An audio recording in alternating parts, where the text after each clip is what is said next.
Welcome to Enchanted Chapters, your escape into unforgettable love. He rejected his soul. He chose power over fate. But now he'll bleed for her. Welcome to Enchanted Chapters. This is Episode 1, The Alpha's Rejected Mate. Chapter 1, The Ghost of Shadowmoon. Elara moved through the Shadowmoon Pack's territory like a whisper of smoke, a ghost in her own home. It had been 5 years since the public rejection, a wound that had scabbed over but never truly healed. 5 years since Alpha Kael, the man whose soul was supposed to be the other half of hers, had stood before the entire pact, his face a mask of cold duty, and uttered the words that had shattered her world. I, Kael, Alpha of the Shadowmoon Pact, reject you, Elara, as my mate. He had chosen power over fate, a stronger alliance with a neighboring pact through a strategic mating. The she-wolf he'd chosen, Seraphina, was a warrior and Alpha's daughter, a perfect political match. Elara and Omega had been deemed a weakness, a liability. The rejection had been a brutal public spectacle designed to sever their fated bond completely. It had demoted her not just in rank, but in spirit, leaving her an Omega in name but a pariah. In truth, but the girl who had broken that day was not the woman who walked the woods now. In the solitude of her exile, in the quiet moments between her menial duties, Elara had forged a new self. She was no longer the timid, heartbroken girl who had wept for a love that was not wanted. She was a warrior, her spirit honed to a razor's edge, her hidden powers a secret fire within. She had learned to be invisible, to blend into the background, to be forgotten. And in being forgotten, she had found a strange kind of freedom. She was on the northern border, tracking a scent that had been troubling the pact for weeks. A rogue, they said, a big one, feral. The pack's warriors, all brawn and bravado, had been unable to corner it. They were too loud, too aggressive. They crashed through the forest like a storm. Elara, however, had learned the language of the woods, the subtle shifts in the wind, the whisper of a bent twig. She moved with a quiet, lethal grace that was both unsettling and captivating. Her senses were on high alert, every nerve ending tingling. The rogue's scent was close, a musky, predatory odor that spoke of desperation and madness. But there was another scent on the wind, one she hadn't encountered in years.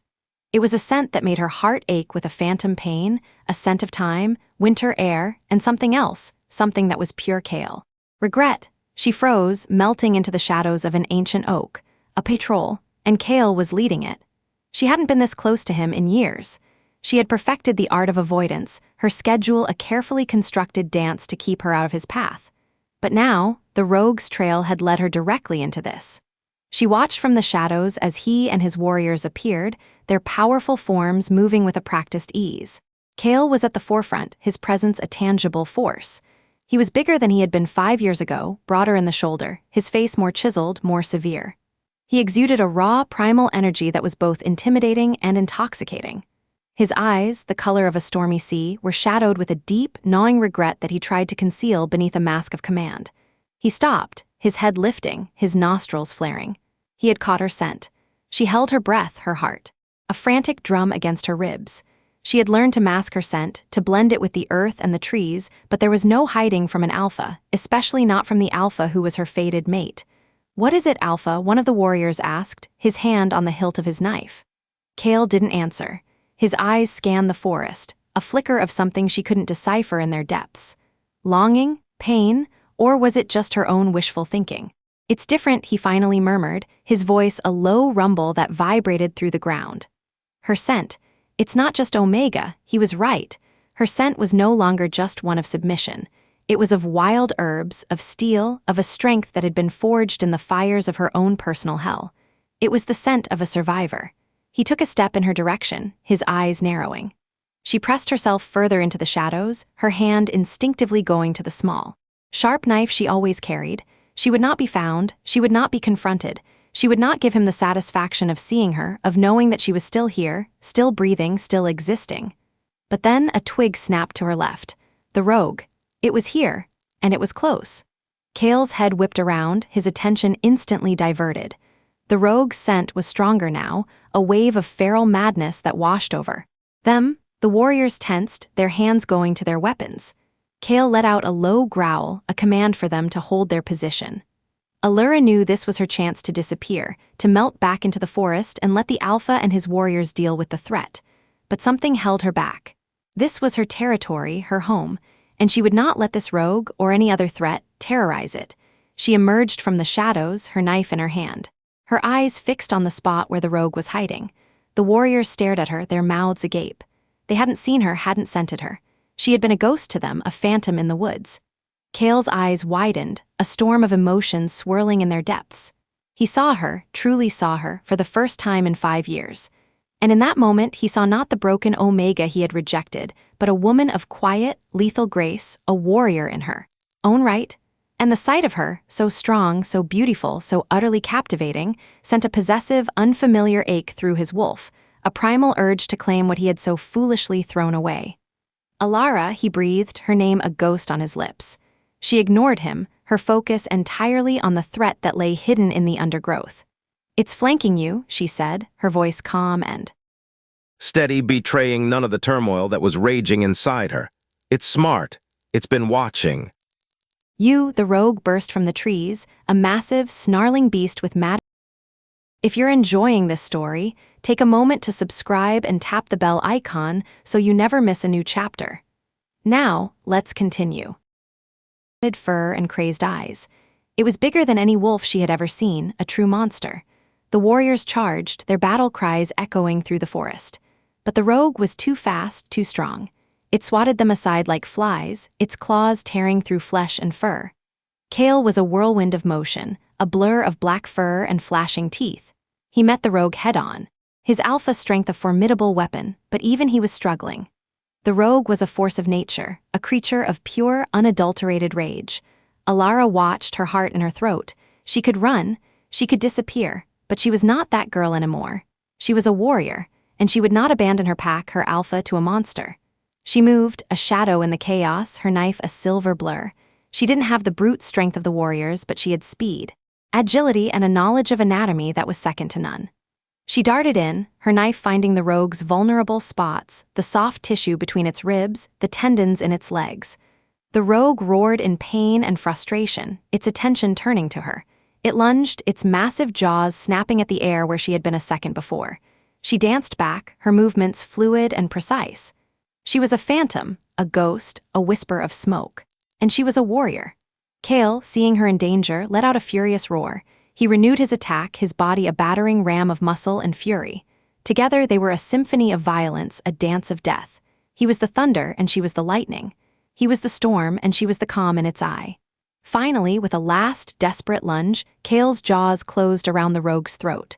There was a sickening crunch, and the massive beast fell, its lifeblood staining the forest floor. Silence descended, broken only by the ragged breaths of the survivors. The warriors, battered and bruised, stared at Elara with a newfound respect. They had never seen an Omega fight like that. They had never seen anyone fight like that. Kael shifted back to his human form, his chest heaving, his body covered in blood and grime.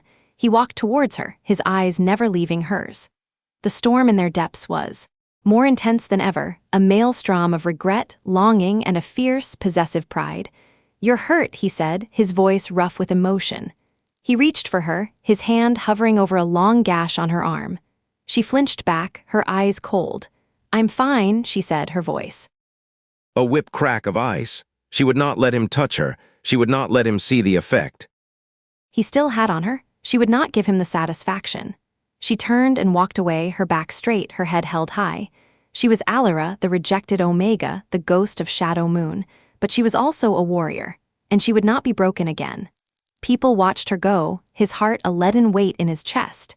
He had made the biggest mistake of his life 5 years ago. And now he would move heaven and earth to get her back. He would dismantle the walls around her heart brick by brick, proving with every lingering gaze, every accidental touch, and every life-risking act of protection that he was worthy of the soul he once threw away.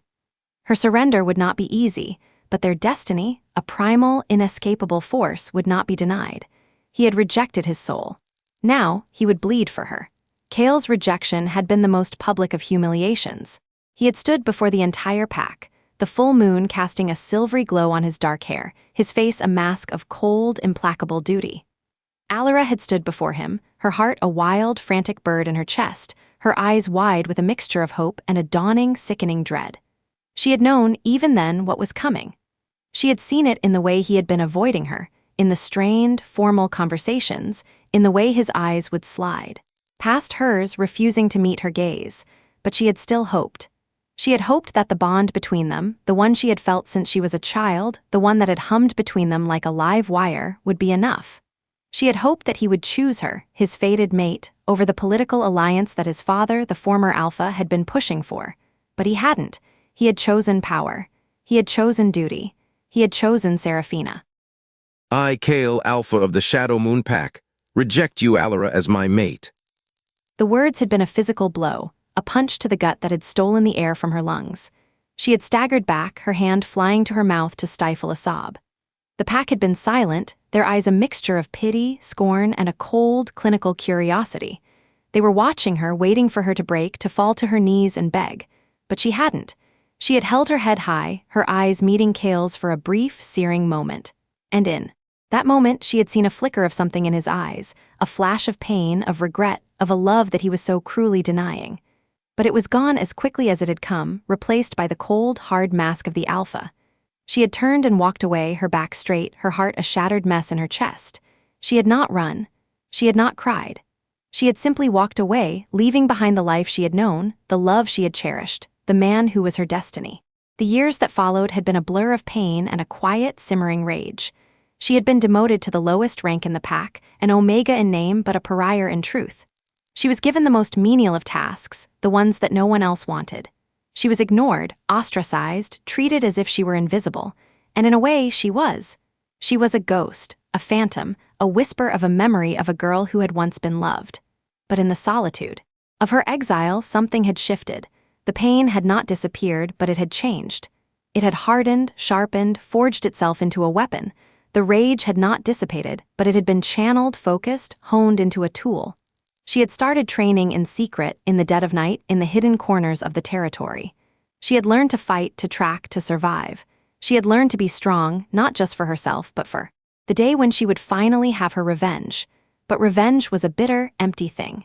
And as the years went by, the fire of her rage began to cool, replaced by a quiet, steely resolve. She was no longer the broken girl who had been rejected. She was a woman, a warrior, a survivor, and she would not let her past define her. She had found a strange kind of peace in her solitude, a freedom in her invisibility. She was no longer bound by the expectations of others, by the rules of the pack, by the whims of an Alpha who had broken her heart. She was her own person, her own master, and she was content, or so she had thought. The rogue threat had changed everything. It had brought her out of the shadows, back into the light. It had forced her to confront the past she had tried so desperately to bury. And it had brought her face to face with the one man she had sworn she would never forgive. Kael. The name was a bitter taste on her tongue, a phantom pain in her heart. He was the Alpha who had rejected her, the man who had chosen power over love, the one who had shattered her world. And now, he was the one who was looking at her with a mixture of awe, regret, and a raw, possessive hunger that made her skin crawl. She had seen the way he had looked at her in the forest, the way his eyes had followed her every move. She had felt the jolt of electricity that had passed between them when their hands had brushed. She had heard the raw emotion in his voice when he had spoken her name.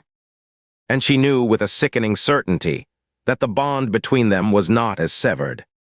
As she had thought, it was still there, a live wire, a current of electricity that flowed between them, a constant reminder of what they had lost. And she hated it. She hated the way her heart still skipped a beat when he was near. She hated the way her body still yearned for his touch. She hated the way a small, treacherous part of her still loved him, but she would not give in to it. She would not let him see the effect he still had on her. She would not give him the satisfaction of knowing that he could still hurt her. She was a warrior now. She was a survivor, and she would not be broken again. She had built a wall around her heart, a fortress of ice and stone, and she would not let him or anyone else tear it down. She was the ghost of Shadowmoon, the rejected Omega, the one who was not worthy. And she would wear that title like a shield, a suit of armor that would protect her from the one man who had the power to destroy her all over again. She was Elara, and she was alone, and that was the way it was going to stay. Chapter 2, The Echo of a Touch. The training yard was Alara's sanctuary. It was a place of sweat and pain, of discipline and control. It was where she had shed the skin of the broken Omega and forged the armor of the warrior. She was there now, her body a blur of motion as she moved through a series Of complex katas, her wooden practice soared a seamless extension of her arm. The sun was setting, casting long shadows across the packed earth, and the air was cool and still. She was alone, or so she thought. The confrontation in the forest had left her on edge, her senses raw and exposed. Kael's presence had been a physical blow, a reminder of a past she had tried so desperately to bury. The look in his eyes, the raw, possessive hunger, had shaken her to her core. It was a look she had dreamed of for years, a look she had long since given up hope of ever seeing.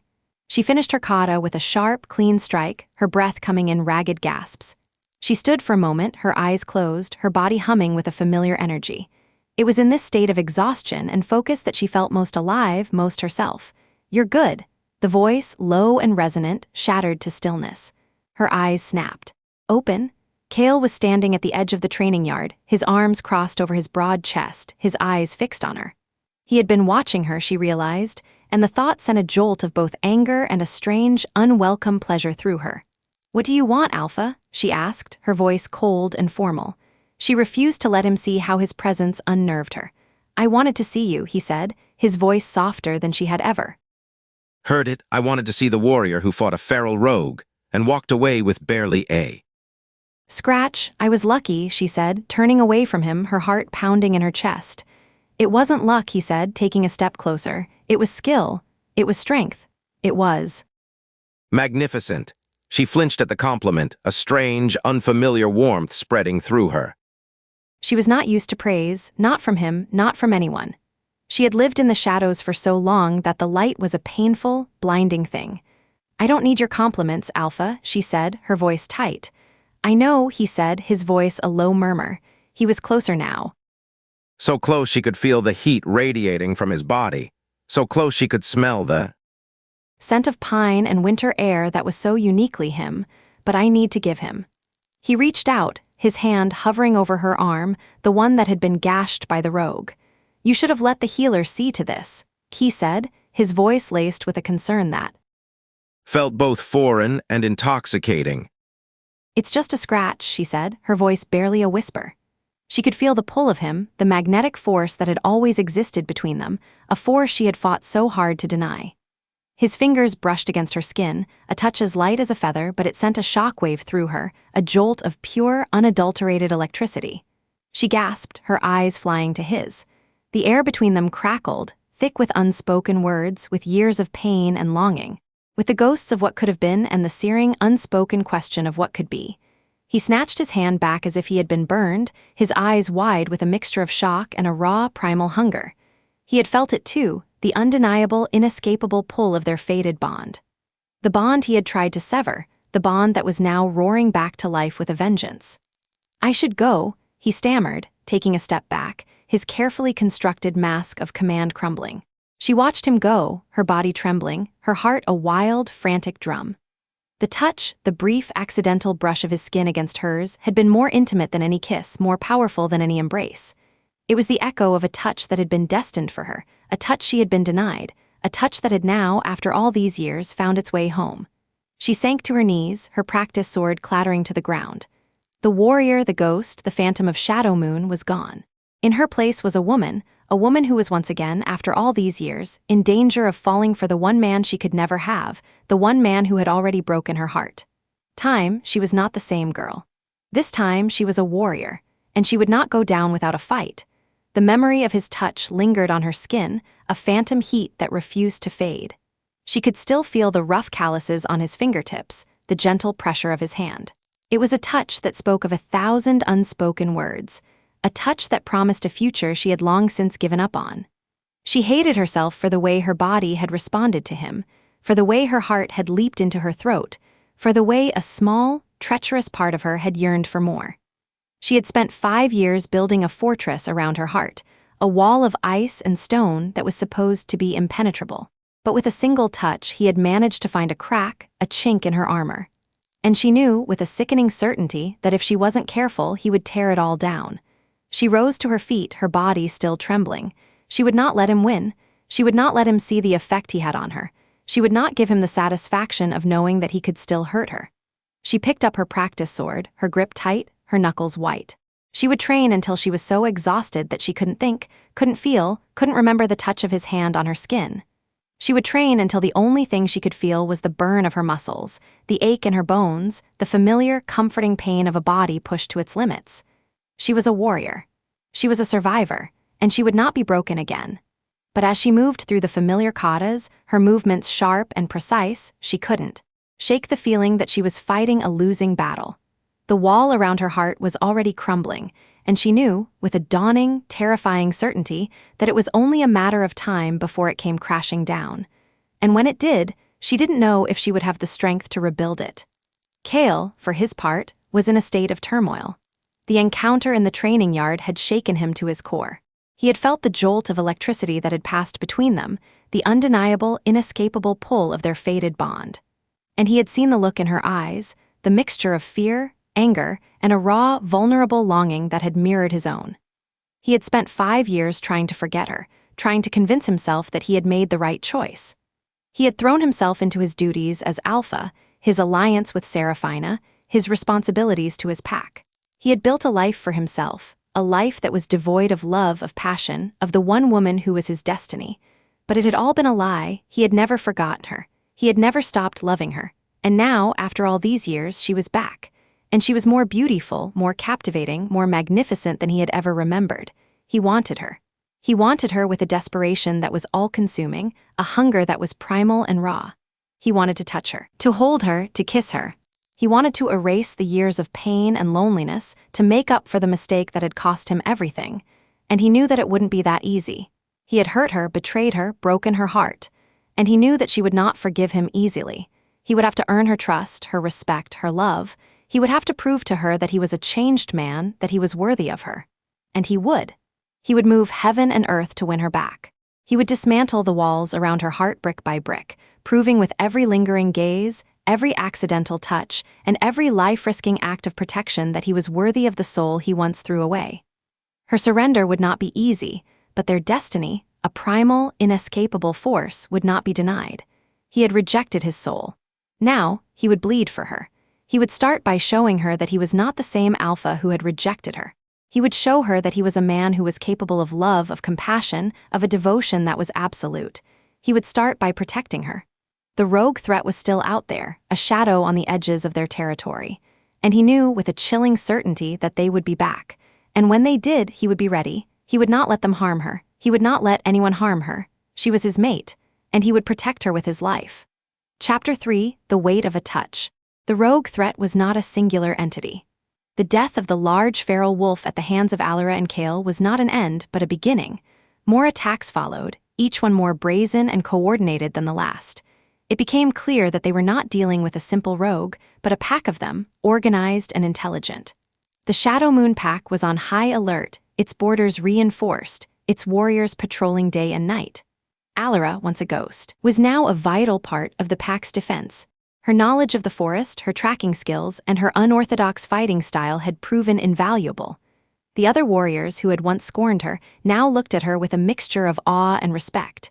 She was no longer the rejected Omega, she was a weapon. But her newfound status came at a price. It meant more time in the field, more skirmishes, and more encounters with Kael. The tension between them was a constant, palpable thing, a storm cloud that followed them wherever they went. Every accidental touch, every shared glance was a fresh torment, a reminder of the bond that refused to be broken. They were tracking a group of rogues near the southern border when they were ambushed. The rogues were smaller than the first one, but they were faster, and there were more of them. The battle was a chaotic whirlwind of fur and teeth. Elara moved through the fray like a phantom, her knife a silver blur. She was a whirlwind of deadly grace, her movements fluid and precise.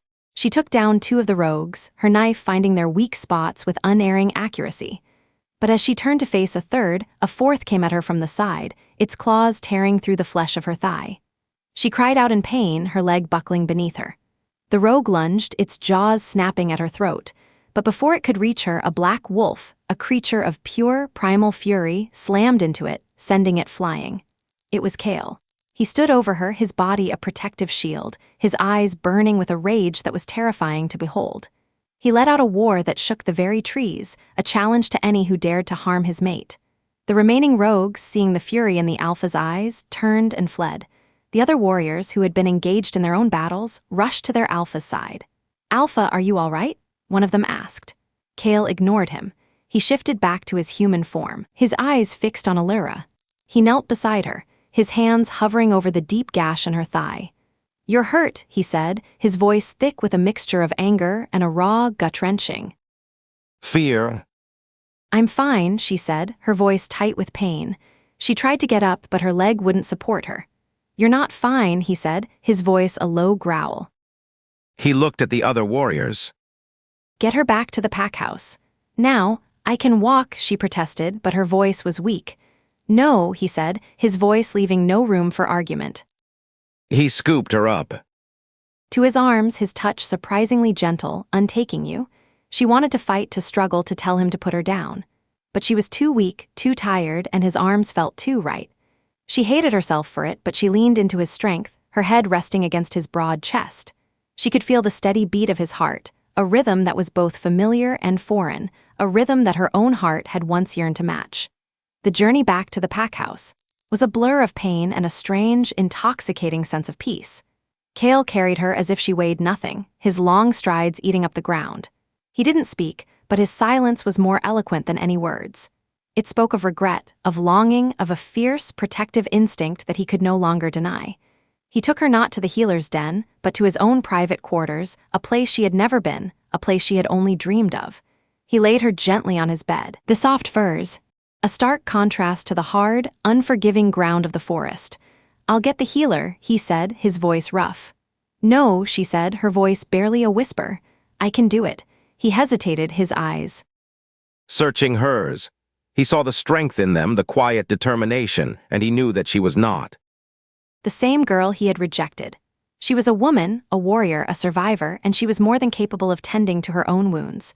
He nodded, a silent acknowledgement of her strength. He brought her a bowl of warm water, clean bandages, and a jar of healing salve. He sat on the edge of the bed, his presence a warm, comforting weight. She cleaned the wound, her hands steady, her movements practiced. He watched her, his eyes never leaving her face. The silence in the room was thick with unspoken emotions, with the weight of all the years that had been stolen from them. When she was done, she looked up at him, her eyes shining with unshed tears. "Why?" she asked, her voice a broken whisper. "Why are you doing this?" "Because I was a fool," he said, his voice raw with the pain that mirrored her own. "Because I chose power." Fate, and I have regretted it every day for the past 5 years. Because you are my mate, Elara. "And I will not lose you again." He reached out, his hand cupping her cheek, his thumb gently stroking her skin.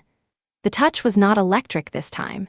It was a slow burn, a warmth that spread through her, melting the ice that had encased her heart for so long. It was the weight of a touch that she had been craving, a touch that was both a torment and a promise, a touch that was, after all these years, finally coming home. She leaned into his hand, her eyes fluttering. Shut. She was tired, so tired of fighting, of being strong, of being alone.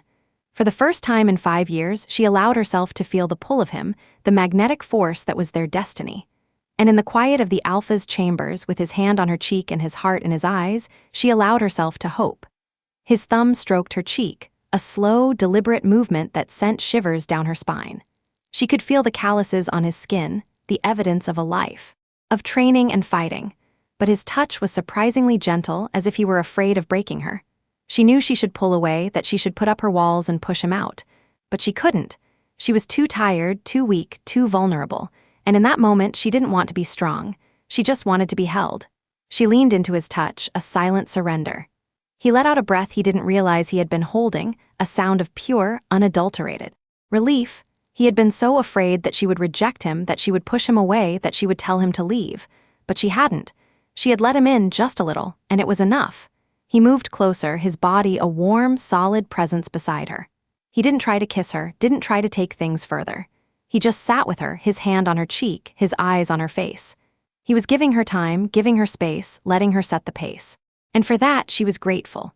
They sat in silence for a long time, the only sound the crackling of the fire in the hearth.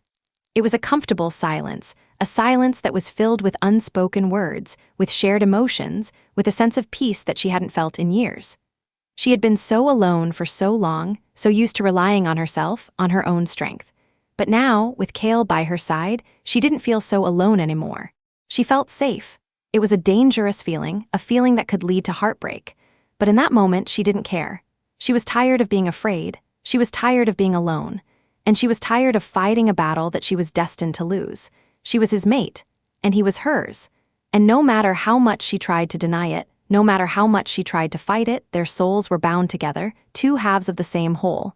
And it was time for them to come home. She opened her eyes, her gaze meeting his. The storm in his eyes had calmed, replaced by a look of such raw, unguarded love that it made her heart ache. She saw the man he was, the man he had always been, the man who had been buried beneath the weight of his duty, of his pride, of his fear. And she knew with a certainty that was as deep and as true as the bond between them that she loved him. She had always loved him, and she always would. "Kael," she whispered, her voice barely a breath. "I'm here," he said, his voice a low rumble. "Stay," she said, her voice a plea. "Stay with me." "Always," he said, his voice a promise. He leaned in, his lips brushing against hers, a touch as light as a feather. A promise of all the good things to come. It was not a kiss of passion, of lust. It was a kiss of love, of forgiveness, of a hope that had been 5 years in the making. It was a kiss that healed the wounds of the past and sealed the fate of their future. It was a kiss that was, after all these years, finally coming home. Chapter 4. The fire within. She was still wary of him, still guarded. The wounds he had inflicted on her were not so easily healed, but she could not deny the effect he had on her. His presence was a balm to her soul, a comfort she hadn't realized she had been craving. The bond between them, the one he had tried to sever, was a living, breathing thing, a current of electricity that flowed between them, growing stronger with each passing day. As she healed, she began to explore the depths of her own power. The confrontation with the rogues had awakened something within her, a fire that had been dormant for years. She discovered that she could do more than just fight with a knife. She could feel the life force of the forest, the energy that flowed through the trees and the earth. She could draw on that energy, shape it, and use it as a weapon. She practiced in secret, in the dead of night, in a hidden clearing deep in the forest. She learned to call the wind, to summon the rain, to make the very earth tremble. Her power was not the brute force of the alphas, but something more subtle, more elemental, more primal. Kael, of course, knew. He could sense the shift in her, the growing power that radiated from her. He didn't confront her, didn't question her. He simply watched, his eyes filled with a mixture of awe and a fierce, possessive pride. He knew that she was the key, the weapon that would turn the tide in their war against the rogues. The rogues were growing bolder, their attacks more frequent, more organized. They were led by a massive, scarred wolf, an alpha who was as cunning as he was brutal. He was a ghost, a phantom, his attacks swift and merciless. He was a dark mirror of Kael, a what-if, a cautionary tale of what an alpha could become without a mate to ground him. Kael called a council of his most trusted warriors. They were losing. The rogues were too many, too strong, too smart. They were being bled dry, their resources dwindling, their morale at an all-time low. "We need a new strategy," Kael said, his voice heavy with the weight of his command. "We need a new weapon." All eyes turned to Elara. She had been summoned to the council, a sign of her new status in the pack. She stood before them, her head held high, her eyes clear and steady. She was no longer the rejected Omega, the ghost of Shadowmoon. She was a warrior, a leader, a force to be reckoned with. "I can help," she said, her voice calm and confident. "I can do more than just fight." "I can feel them, I can track them. I can stop them." The warriors murmured amongst themselves, their skepticism palpable. An Omega, a weapon, it was unheard of. It was impossible. "Show them," Kael said, his voice a low command. He had absolute faith. In her, a fate that was both terrifying and exhilarating. Elara closed her eyes, her hands outstretched. She reached out with her senses, her power flowing from her like a river. She could feel the life force of every wolf in the room, the steady beat of their hearts, the warmth of their blood. And then she felt something else. A coldness, a darkness, the presence of the rogue alpha. "He's here," she whispered, her eyes snapping open. "He's close." The warriors tensed, their hands going to their weapons.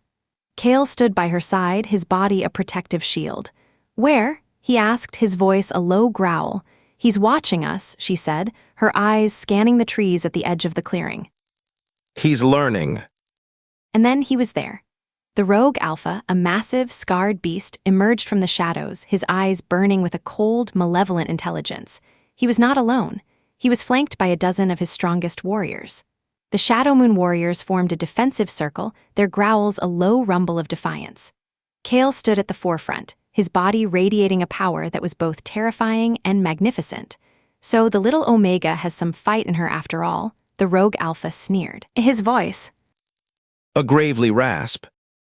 a pitier Alpha didn't see it sooner. He could have saved himself a lot of trouble. "You will not speak to her," Kael snarled, his voice a promise of violence. Or what, the rogue Alpha taunted. You'll reject her again, you'll cast her aside like a piece. "Of trash, you'll break her heart all over again." The words were a poisoned dart aimed at the heart of Kael's greatest shame. He flinched, his carefully constructed mask of command crumbling for a moment, revealing the raw, agonizing regret that lay beneath. Elara saw the pain in his eyes, the self-loathing, and something inside her snapped. She had been the victim for too long. She had been the broken one, the rejected one, the one who was not worthy. But no more. She stepped forward, her eyes blazing with a fire that was both beautiful and terrifying. "I am not the one who is broken," she said, her voice ringing with a power that made the Very air tremble. You are all broken. You are a pack of lost souls, a pack of ghosts." She raised her hands, her power surging through her. The wind howled, the trees bent, the earth shook. The rogues, who had never seen such a display of power, stumbled back, their eyes wide with fear. "Leave this place," she commanded, her voice the roar of the storm, the whisper of the Wind, the rumble of the earth. and never return. The rogue Alpha, for the first time, looked afraid. He had underestimated her. He had underestimated the power of a woman who had been to hell and back, a woman who had nothing left to lose. He snarled, a sound of frustration and rage. But he was not a fool. He knew when he was beaten. He turned and disappeared into the shadows, his warriors following close behind. Silence descended, broken only by the ragged breaths of the Shadowmoon warriors. They stared at Elara with a mixture of awe, fear, and a dawning respect. She had done it. She had saved them. Alpha looked at her, his heart so full of love and pride that he thought it might burst. She was magnificent. She was his mate. And he would spend the rest of his life making up for the years he had lost. He took a step towards her, his hand outstretched. She didn't flinch this time. She didn't pull away. She took his hand, her fingers lacing with his. It was a simple gesture, but it was a promise. A promise of a new beginning. A promise of a future. A promise of a love that was, after all these years, finally being reclaimed. Chapter 5. The Scars of the Past. The defeat of the rogue Alpha and his pack was a turning point for the Shadowmoon Pack. The threat that had been terrorizing them for weeks was gone, and a new sense of peace and security settled over their territory. But the scars of the past were not so easily erased. Elara, the once rejected Omega, was now a hero. She was revered, respected, and even feared. The warriors who had once scorned her now sought her counsel. The she-wolves who had once pitted her now looked at her with a mixture of envy and admiration. She was a symbol of hope, a testament to the strength of the underdog, a living legend. But the newfound fame was a heavy burden. She was not used to the attention, the accolades, the constant scrutiny. She had lived in the shadows for so long that the light was a harsh, unforgiving glare. She found herself retreating, seeking solace in the quiet solitude of the forest, the one place where she could truly be herself. Kael, too, was struggling. He was overjoyed to have Elara back in his life, to have her by his side. But the guilt of his past actions was a constant, gnawing presence. He saw the way the other wolves looked at him, the whispers, the sideways glances. He was the alpha who had rejected his mate, the fool who had chosen power over fate. And now, he was the one who was not worthy. He tried to make it up to her, to show her how much he loved her, how much he regretted his mistake. He showered her with gifts, with attention, with a devotion that was almost suffocating. But the more he tried, the more she seemed to pull away. One evening, he found her in their hidden clearing, the place where she practiced her magic. She was sitting by the stream, her knees drawn up to her chest, her eyes fixed on the water. She looked so small, so vulnerable, so lost. "Elara," he said, his voice soft. What's wrong? She didn't look at him. "I don't know," she whispered. I should be happy. "We won, the pack is safe. You're here, but you're not happy," he said, his heart aching for her. "I don't know how to be," she said, her voice breaking. I've been the ghost for so long, the rejected one, the one who wasn't good enough. "I don't know how to be this." She gestured vaguely, a wave of her hand that encompassed her newfound fame, her power, her place by his side. "She looks at me like I'm some kind of saint, a hero. But I'm not. I'm just me. And you is more than enough, he said, his voice thick with emotion. He sat down beside her, his shoulder brushing against hers. You are the strongest, bravest, most magnificent woman I have ever known. You are a warrior. You are a survivor. You are my mate. But am I? He asked, her voice a raw whisper. You rejected me, Kael. You chose another. You broke my heart. The words hung in the air between them, a painful reminder of the chasm that still existed between them. He had known this was coming, had been dreading it, but he also knew that they could not move forward until they had confronted the past. I did, he said, his voice hoarse with regret. But it was the biggest mistake of my life. I was a fool, a coward. I was afraid of the bond between us, of the power you had over me. I chose what I thought was best for the pack, for my family, for my name. I chose power over love, and I have paid the price for that choice every day for the past 5 years. He turned to her, his eyes pleading. I know I don't deserve your forgiveness. I know I have no right to ask for it, but I am asking. I am begging. Please, Elara, give me a second chance. Let me show you how much I love you. Let me be the mate you deserve. She looked at him, her eyes searching his. She saw the pain, the regret, the raw, desperate love, and she knew that he was sincere. He was not the same Alpha who had rejected her. He was a changed man, a man who had been humbled by his own mistakes, a man who was willing to do whatever it took to win her back. But the scars of the past were deep. They were a part of her story, and she could not simply erase them. I don't know if I can, she said, her voice barely a whisper. I want to. I want to forgive you. I want to be with you, but I'm scared. I know, he said, his voice gentle. And I will wait. I will wait for as long as it takes. I will spend the rest of my life proving to you that I am worthy of your love. I will not give up on us, Elara. I will never give up on us.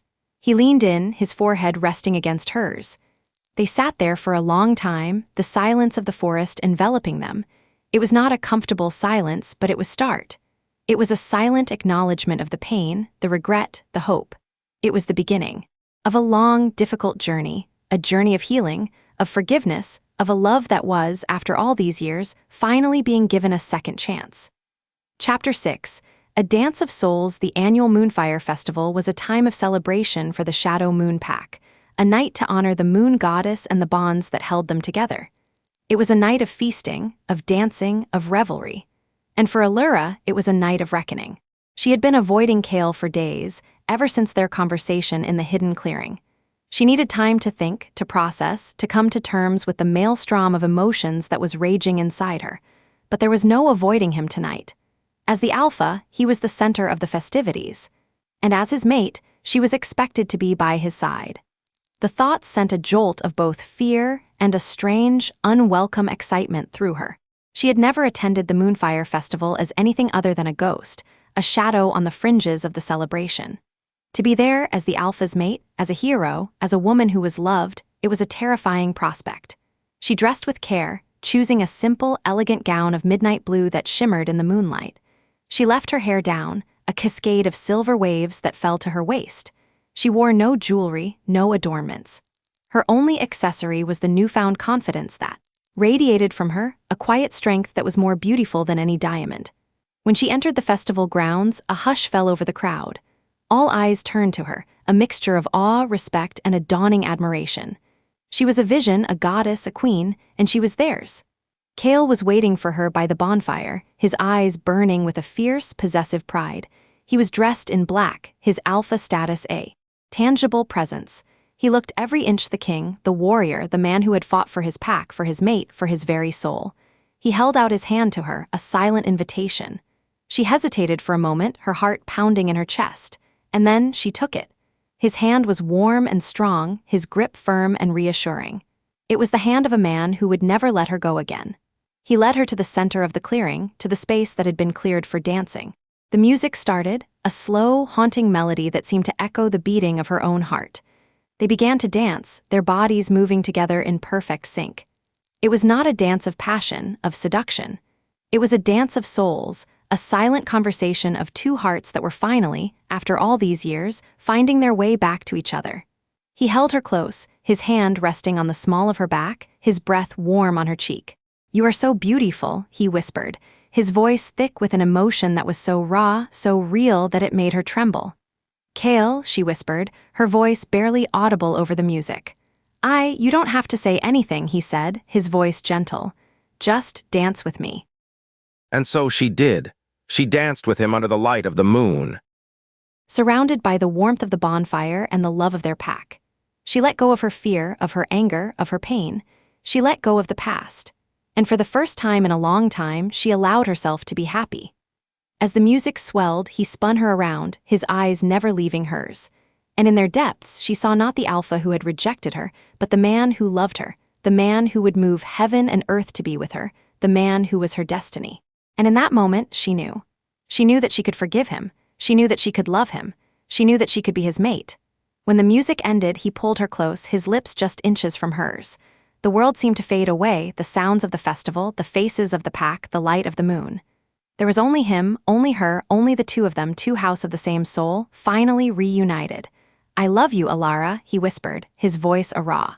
"Broken thing, I have always loved you." "I know," she whispered back, her voice choked with emotion. "I love you too," and then he kissed her. It was not a kiss of passion, of lust.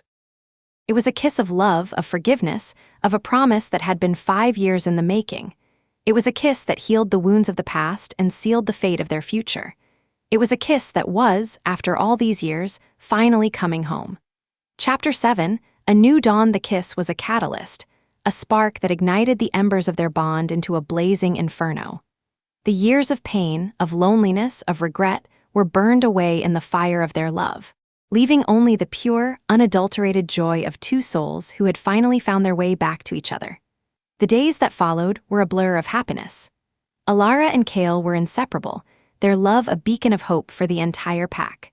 The Shadowmoon Pack, once fractured and broken, was now whole again, united under the leadership of an alpha and his mate who were bound not just by duty, but by a love that was as old as time itself. Elara embraced her new role with the grace and wisdom that belied her years. She was not just the alpha's mate, she was a leader in her own right. She was a warrior, a diplomat, a healer. She was the heart of the pack, the calm in the storm, the one who reminded them all that true strength was not just about power, but about compassion, about forgiveness, about love. Kael, with Elara by his side, became the alpha he was always meant to be. He was strong, but he was also just. He was a warrior, but he was also a peacemaker. He was a king, but he was also a husband. And he loved his mate with a fierceness that was both terrifying and beautiful to behold. Their mating ceremony was a simple affair, a private moment shared with their closest friends and family. They stood before the heart tree, the ancient oak where they had first met, and pledged their love to each other, their vows a promise that would echo through eternity. And as they sealed their bond with a kiss, a new dawn broke over the Shadowmoon Pack. A dawn of hope, of peace, of a love that had conquered all. The ghost of Shadowmoon was no more. In her place stood a queen, a warrior, a mate, and she was finally, after all these years, home. Elara, once the rejected Omega, was now the Alpha's mate, a symbol of hope and resilience for all. Her journey from a pariah to a queen was a testament to the power of love, forgiveness, and the unbreakable bond of fated mates. The echoes of a fated soul had finally found their harmony, and their love story became a legend, a song that was whispered on the wind, a tale of a love that was and always would be enchanted. Chapter 8, Whispers of the Past. The tranquility that settled over the Shadowmoon Pack was a fragile thing, a delicate piece that was easily shattered. The rogues were gone, but the scars they had left behind remained. And there were other threats, other dangers, lurking in the shadows. Seraphina, the she-wolf Kael had chosen over Elara, had been sent away after the rejection, her alliance with the Shadowmoon Pack dissolved. But she had not gone quietly. She had returned to her own pack, her heart filled with a bitter, all-consuming rage. She had been publicly humiliated, her pride wounded, her future as the Luna of the Shadowmoon Pack stolen from her. And she wanted revenge. She began to spread rumors, whispers of a dark magic that had taken root in the Shadowmoon Pack, of an Omega who had bewitched the Alpha and stolen his soul. She painted Elara as a villain, a seductress, a witch who had used her powers to manipulate her way into a position of power. The rumors spread like wildfire, poisoning the minds of the neighboring packs, turning them against the Shadowmoon Pack. Kael was curious. He wanted to march on Seraphina's pack and demand a retraction, a public apology. But Elara, with her newfound wisdom and grace, counseled him to be patient. "Violence will only beget more violence," she said. Her voice calm and steady. "We must fight this with truth, not with swords." And so, they began a campaign of their own, a campaign of diplomacy and outreach. They invited the alphas of the neighboring packs to the Shadowmoon territory to see for themselves that there was no dark magic, no bewitched alpha, no evil queen. They showed them a pack that was strong, united, and prosperous. A pack that was led by an alpha and his mate who were bound by a love that was as pure as it was powerful. Slowly, painstakingly, they began to win them over. The alphas saw the truth in Elara's eyes, the sincerity in Kael's words. They saw a pack that was not a threat but an ally. And one by one, they pledged their loyalty to the Shadowmoon Pack, their alliances forged not in fear but in respect. But Seraphina was not so easily defeated. She was a woman scorned, a warrior with a heart full of hate. And she would not rest until she had her revenge. She gathered a small army of loyal followers, wolves who had been swayed by her lies, who believed that Elara was a threat to their way of life. And under the cover of darkness, she launched a surprise attack on the Shadowmoon Pack. The battle was fierce, a brutal, bloody conflict that raged for hours. Kael and Elara fought side by side, their movements a symphony of violence, their love a weapon that was more powerful than any sword. But Seraphina was a formidable opponent. She was a skilled warrior, her rage giving her a strength that was almost supernatural. She fought her way through the Shadowmoon warriors, her eyes fixed on Elara. She wanted to destroy the woman who had stolen her life, the woman who had taken her place. She and Elara met in the center of the battlefield, a clash of titans, a battle of two queens. They were a whirlwind of motion, a blur of fur and teeth.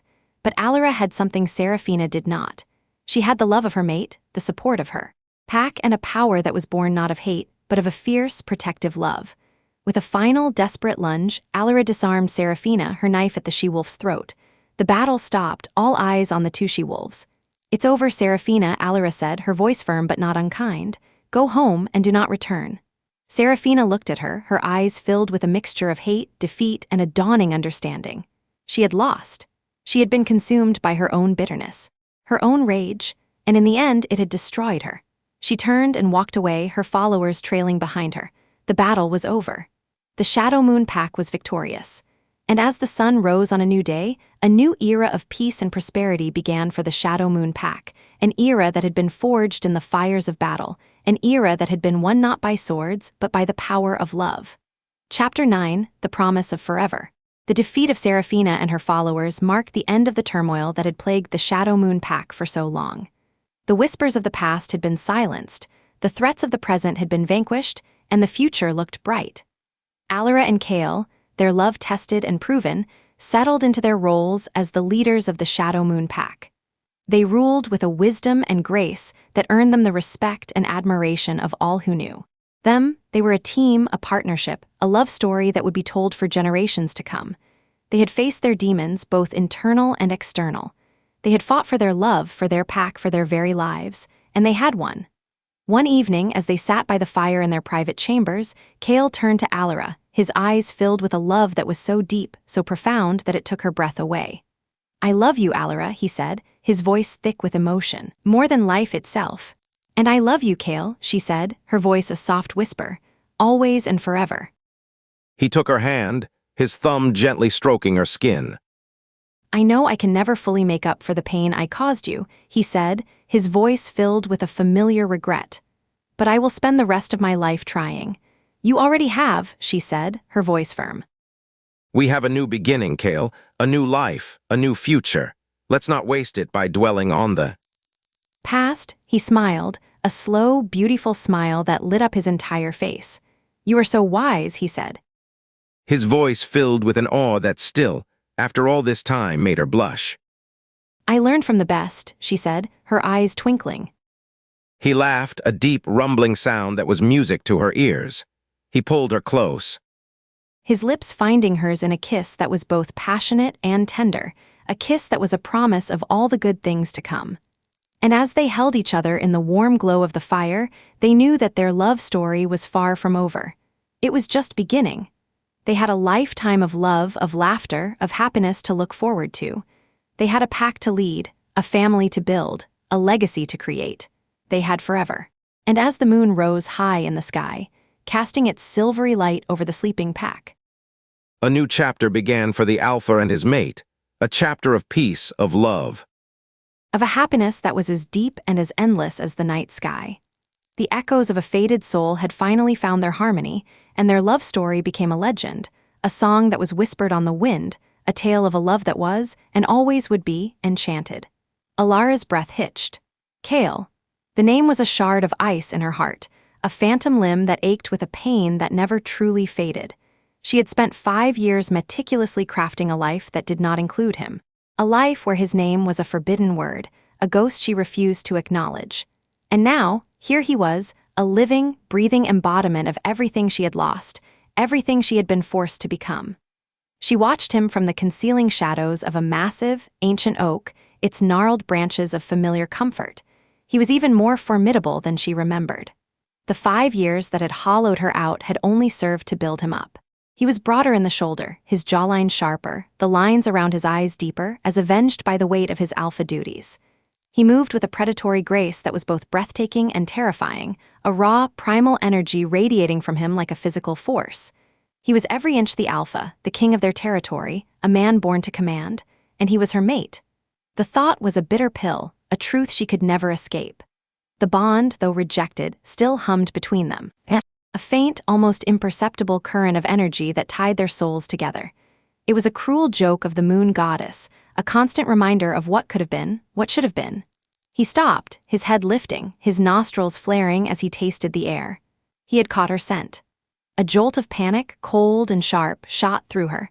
She had spent years learning to mask her scent, to blend it with the earthy aroma of the forest, to become a ghost in every sense of the word. But there was no hiding from an alpha, especially not from the alpha whose soul was the other half of hers. What is it, Alpha, one of his warriors, a young, eager wolf named Reese, asked. His hand instinctively going to the hilt of the large knife strapped to his thigh. Kael didn't answer immediately. His stormy sea-colored eyes scanned the dense forest, a flicker of an emotion she couldn't decipher in their depths. Was it longing, pain, or was it just her own desperate, wishful thinking, a foolish echo of the girl she used to be? It's different, he finally murmured, his voice a low, resonant rumble that seemed to vibrate through the very ground beneath her feet. Her scent, it's not just Omega, he was right. The scent of submission and deference that had once clung to her like a shroud was gone. In its place was something wilder, more complex. It was the scent of wild herbs and damper, of steel and resilience, of a strength that had been forged in the crucible of her own personal hell. It was the scent of a survivor. He took a deliberate step in her direction, his eyes narrowing, his focus zeroing in on her hiding place. She pressed herself further into the rough bark of the oak, her heart a frantic drum against her ribs, her hand instinctively closing around the cool, familiar hilt of the small, sharp knife she always carried. She would not be found. She would not be confronted. She would not give him the satisfaction of seeing her, of knowing that she was still here, still breathing, still existing in his world. But then, a twig snapped to her left, a sharp, sudden sound that shattered the tense silence. The rogue, it was here, and it was dangerously close. Kael's head whipped around, his attention instantly diverted from her to the new, more immediate threat. The rogue's scent, a wave of feral madness and desperation, washed over them, thick and cloying. The warriors tensed, their hands going to their weapons, their bodies shifting into a defensive formation around their alpha. Kael let out a low, guttural growl, a command for them to hold their position, a warning to the unseen enemy. Elara knew this was her chance to disappear, to melt back into the forest and let the alpha and his warriors deal with the threat. It was what she had done for the past 5 years. It was what she was good at. But something held her back, a flicker of defiance, a spark of the warrior she had become. This was her territory, her home, the only place she had left. And she would not let this rogue, or any other threat, terrorize it. With a deep breath, she stepped out from behind the oak, her knife held firmly in her hand, her eyes fixed on the spot where the rogue was hiding in the dense undergrowth. The warriors stared at her, their mouths agape, their eyes wide with a mixture of shock and disbelief. They hadn't seen her, hadn't scented her. She had been a ghost to them, a phantom in the woods, a forgotten memory.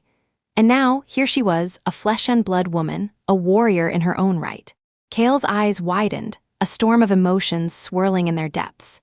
He saw her, truly saw her, for the first time in 5 years. And in that moment, he saw not the broken, timid Omega he had rejected, but a woman of quiet, lethal grace, a warrior whose spirit burned with a fire he had never seen before. And the sight of her, so strong, so beautiful, so utterly captivating, sent a possessive, unfamiliar ache through his wolf. A primal, instinctual urge to claim what he had so foolishly, so arrogantly, thrown away. Elara, he breathed, her name a ghost on his lips, a prayer, a curse. She ignored him, her focus entirely on the threat that lay hidden in the undergrowth. "It's flanking you," she said, her voice calm and steady. Betraying none of the turmoil that was raging inside her. "It's smart, it's been watching you." As if summoned by her words, the rogue burst from the trees, a massive, snarling beast with matted fur and crazed, red-rimmed eyes. It was bigger than any wolf she had ever seen, a true monster, a creature of nightmare. The warriors charged, their battle cries echoing through the forest, a symphony of masculine aggression.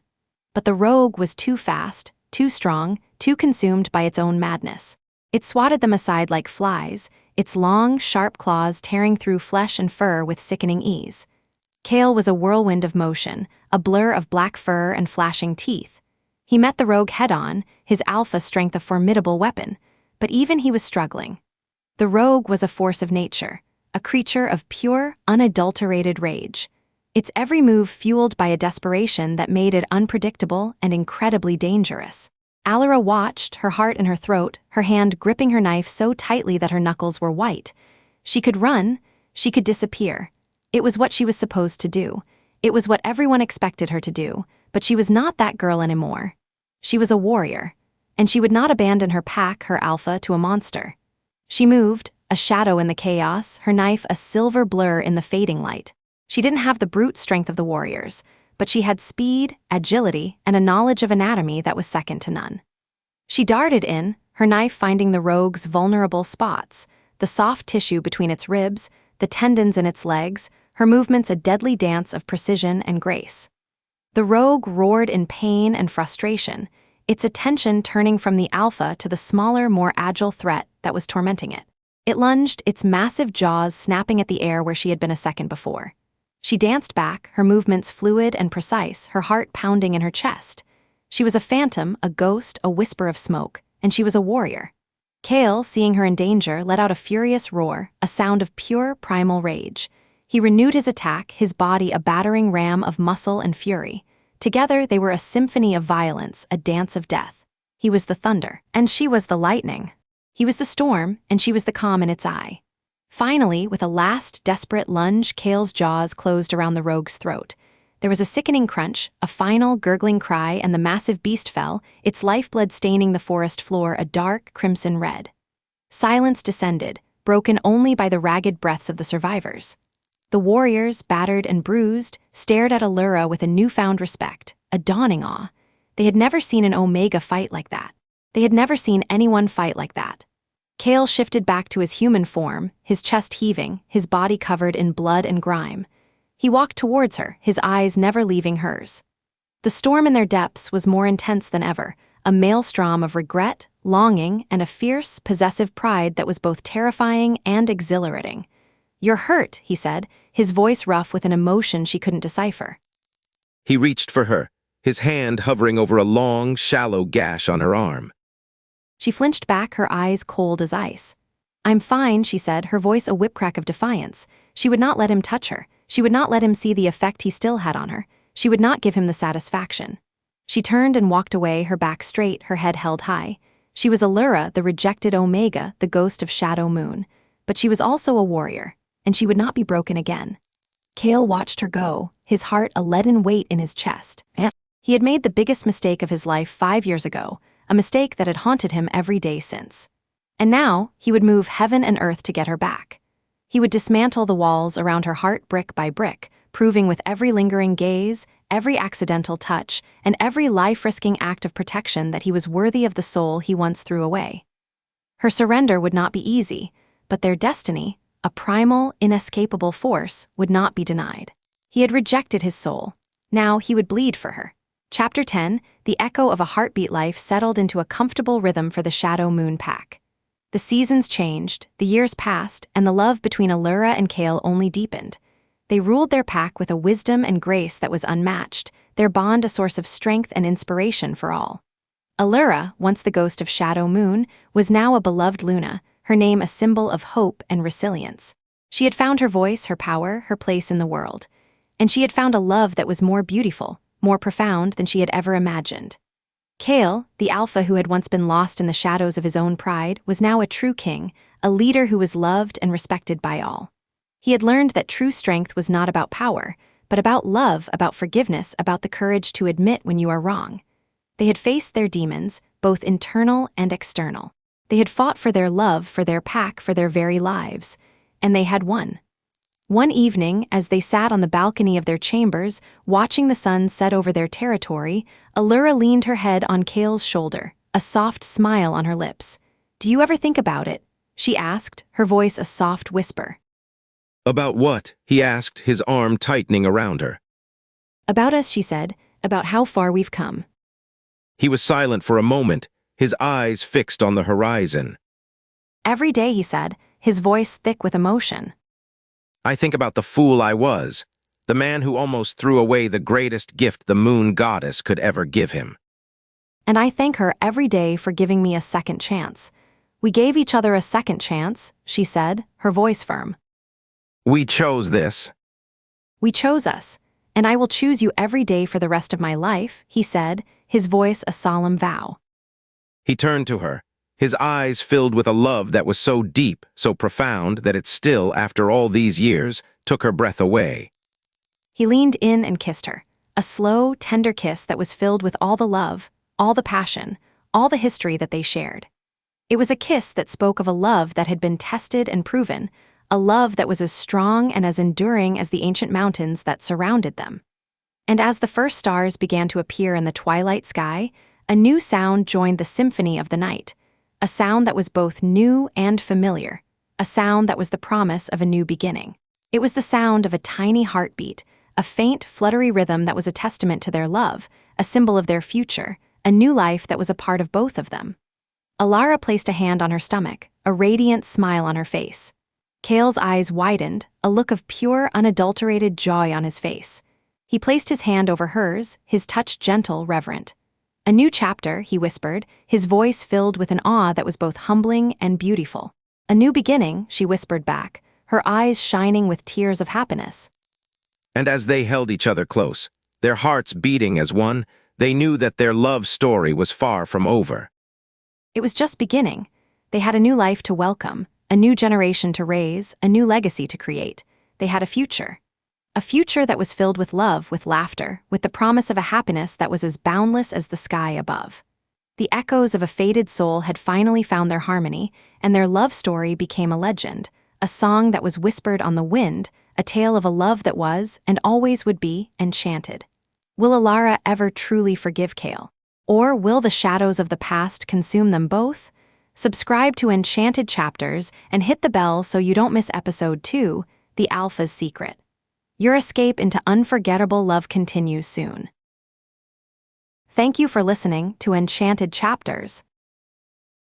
Will Elara ever truly forgive Kael, or will the shadows of the past consume them both? Subscribe to Enchanted Chapters and hit the bell so you don't miss episode 2, The Alpha's Secret. Your escape into unforgettable love continues soon.